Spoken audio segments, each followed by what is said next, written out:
Example number 1 देखेंगे आपके module का।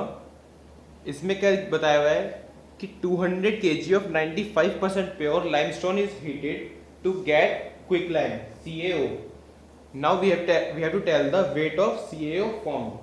तो जैसे कि हमारी बात हुई थी कि डायरेक्टली मास और वेट में कोई रिलेशन नहीं देखेंगे हमें पहले मोल्स में जाना पड़ेगा। उसके लिए पहले रिएक्शंस लिखते हैं।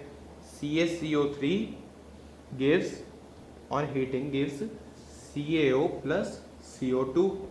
रिएक्शन तो पहले से बैलेंस्ड है। इसमें एक और आसानी है कि इसमें कोएफिशिएंट्स कोई अजीब से नहीं है, मतलब ऐसा नहीं है कि आपको स्टोइचोमेट्रिक रेशियो कोई निकालनी पड़ेगी बैठ के। यहाँ पे क्लियरली दिख रहा है 1:1 की रेशियो है, जितने मोल्स इसके होंगे उतने मोल्स इसके होंगे। ठीक है, अब मोल्स ऑफ CaCO3 निकालने हैं हमें, तब पता चल जाएगा कि रिएक्टेंट कितना है हमारे पास। तो मोल्स के लिए पहले मास चाहिए CaCO3 का। तो 200 kg तो टोटल मास है, उसमें 95% प्योर है बस। तो मास ऑफ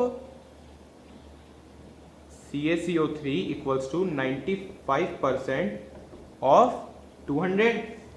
ये हमारे पास मास आ जाएगा प्योर CaCO3 का दिस मच केजी में है ये।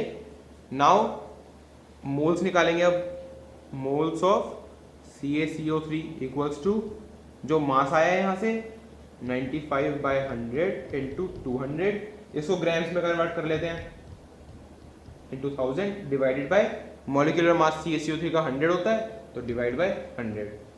ठीक है, तो हमारे पास यहाँ पे नंबर ऑफ मोल्स आ गए CaCO3 के। इतने ही नंबर ऑफ मोल्स CaO के भी होंगे। Why? Because 1 mole of CaCO3 is equivalent to 1 mole of CaO। तो CaO के भी इतने मोल्स हो गए। अब CaO के मोल्स पता है तो नंबर ऑफ मोल्स को मास में कन्वर्ट कर लेंगे। हाउ?